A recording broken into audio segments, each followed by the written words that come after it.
Bismillahirrahmanirrahim.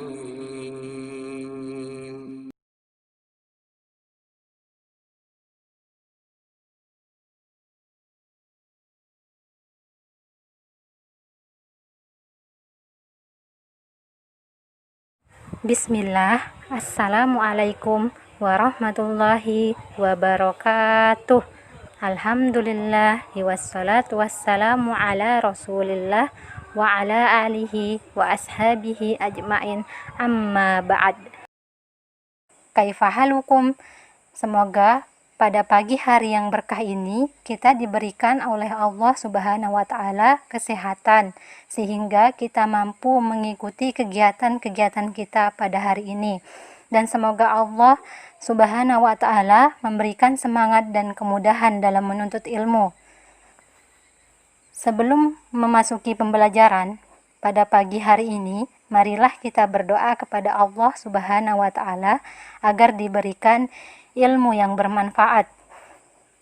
Allahumma inni as'aluka ilman nafi'an wa rizqan thayyiban wa amalan mutaqabbalan.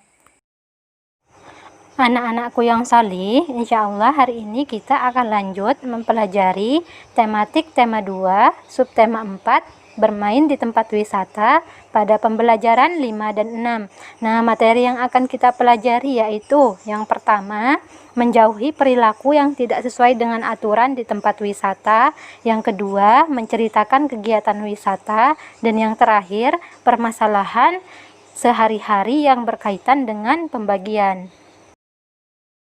Nah, anak-anak, di tempat wisata sangat banyak aturan, diantaranya tidak boleh membuang sampah sembarangan. Kita harus menjaga kebersihan di tempat wisata atau dimanapun kita berada.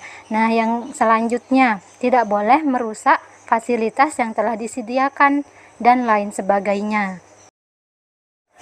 Nah, anak-anak, sekarang kita akan berdiskusi tentang akibat suatu perbuatan. Perhatikan gambar-gambar berikut.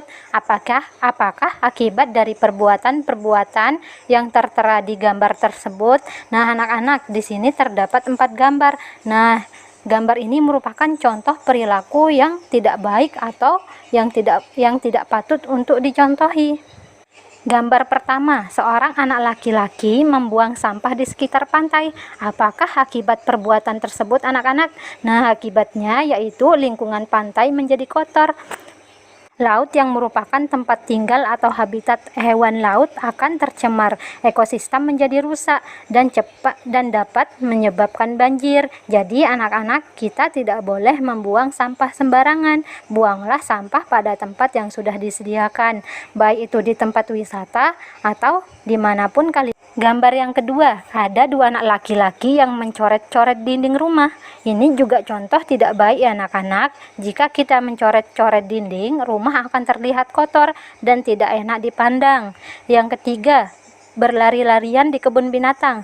Nah, ini juga merupakan contoh yang tidak boleh dilakukan ketika pergi ke kebun binatang. Jadi, kita harus menaati aturan yang ada di kebun binatang. Jika kita berlari-larian seperti itu, akan membahayakan diri kita sendiri. Yang keempat, memetik bunga dengan sengaja. Itu juga merupakan perbuatan yang tidak patut dicontoh karena dia memetik bunga padahal di taman sudah tertera larangan untuk tidak memetik bunga. Akibatnya kita bisa dimarahi oleh petugas taman dan juga contoh perilaku yang tidak taat aturan ya anak-anak. Nah, anak-anak, selanjutnya kita akan berdiskusi tentang gambar yang menunjukkan perbuatan yang harus dilakukan dalam kehidupan sehari-hari di rumah. Kalian sudah bisa mengelompokkan hal yang harus dilakukan dalam kehidupan sehari-hari di tempat wisata. Nah, sekarang kelompokkanlah hal yang harus dilakukan dalam kehidupan sehari-hari di rumah. Berikan tanda centang pada gambar yang harus dilakukan dalam kehidupan sehari-hari di rumah. Berikan tanda silang pada gambar yang tidak boleh dilakukan dalam kehidupan sehari-hari di rumah. Gambar pertama, nah ada seorang anak yang memberi makan ayam. Nah, ini merupakan contoh perilaku yang boleh dilakukan dalam kehidupan sehari-hari anak-anak. Nah, gambar yang kedua, ada seorang anak yang mencoret-coret dinding. Nah, ini merupakan perilaku atau perbuatan yang tidak boleh dilakukan ya anak-anak. Nah, yang ketiga, ada seorang anak yang menonton televisi. Kita tidak boleh menonton televisi dari jarak dekat ya anak-anak. Nah, jadi gambar yang ketiga merupakan perbuatan yang tidak boleh dilakukan. Nah, yang keempat, di sini ada seorang anak yang membuang sampah sembarangan. Nah, ini juga merupakan perbuatan yang tidak boleh dilakukan. Nah, yang kelima, di sini ada seorang anak yang membersihkan rumah atau menyapu rumah. Nah, ini merupakan perilaku yang boleh dilakukan dalam kehidupan sehari-hari.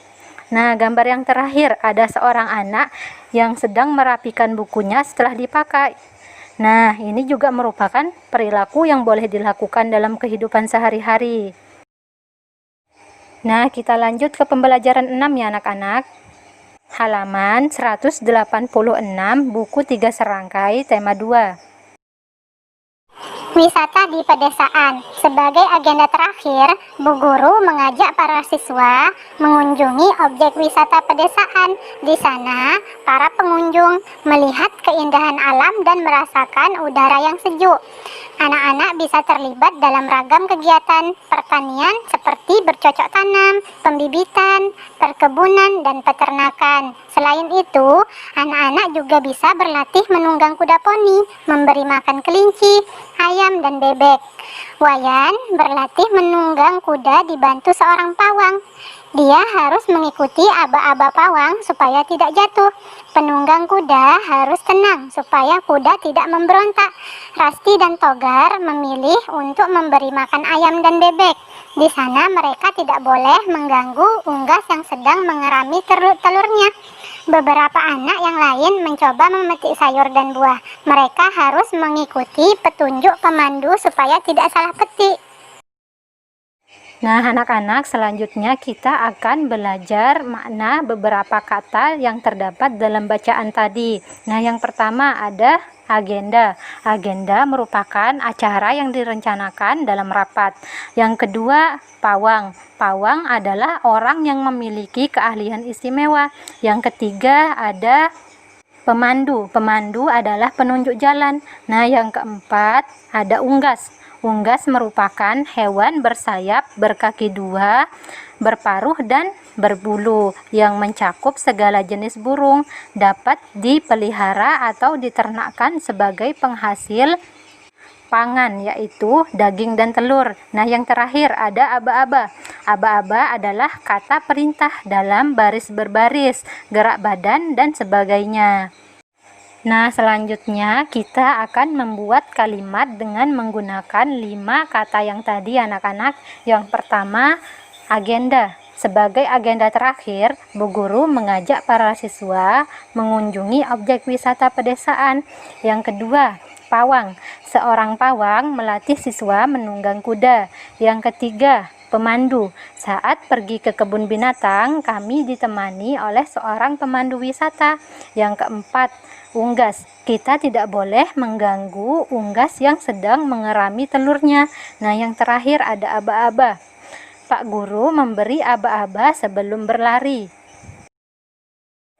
Nah, anak-anak, selanjutnya kita akan mengamati permasalahan yang berkaitan dengan pembagian halaman 189. Ada 54 ekor ayam yang dipeternakkan Pak Ardi. Ayam-ayam itu dibagi ke dalam 6 buah kandang besar. Berapa ekor ayam yang ada di setiap kandang? Nah, 54 dibagi 6 sama dengan berapa anak-anak? Kita melakukan pengurangan ya anak-anak sehingga menghasilkan 0. 54 dikurangi 6 sama dengan 48. 48 dikurangi 6 sama dengan 42. 42 dikurangi 6 sama dengan 36. 36 dikurangi 6 sama dengan 30. 30 dikurangi 6 sama dengan 24. 24 dikurangi 6 sama dengan 18. 18 dikurangi 6 sama dengan 12. 12 dikurangi 6 sama dengan 6. 6 dikurangi 6 sama dengan 0. Nah, Nah, anak-anak, untuk mengetahui hasil pembagiannya yaitu kita hitung berapa kali pengurangan. Ada berapa kali pengurangan anak-anak? Nah, 1, 2, 3, 4, 5, 6, 7, 8, 9. Nah, ada 9 kali pengurangan. Jadi, 54 dibagi 6 sama dengan 9. Maka tiap kandang ada 9 ekor ayam. Nah, anak-anak, contoh selanjutnya, di kebun binatang ada berbagai jenis hewan. Banyaknya kijang di kebun binatang 18 ekor. Kandang kijang ada 6. Setiap kandang berisi kijang yang sama banyak. Berapa banyak kijang di setiap kandang? Nah, 18 dibagi 6. Berapa anak-anak? Nah, kita lakukan pengurangan hingga menghasilkan angka 0. 18 dikurangi 6 sama dengan 12. 12 dikurangi 6 sama dengan 6. 6 dikurangi 6 sama dengan 0. Nah, anak-anak, untuk mengetahui hasil pembagian, kita hitung banyaknya pengurangan. Ada berapa anak-anak? Ada 1, 2, 3. Nah, ada 3 kali pengurangan. Maka 18 dibagi 6 sama dengan 3. Jadi, banyaknya kijang di setiap kandang yaitu 3 ekor. Sekian materi untuk hari ini. Afwan atas segala kekurangan dalam menyampaikan materi. Marilah kita tutup pembelajaran dengan membaca doa kafaratul majelis. Subhanakallahumma wa bihamdika asyhadu an la ilaha illa anta astaghfiruka wa atubu ilaik. Jazakumullahu khairan wa barakallahu fikum. Wassalamualaikum warahmatullahi wabarakatuh.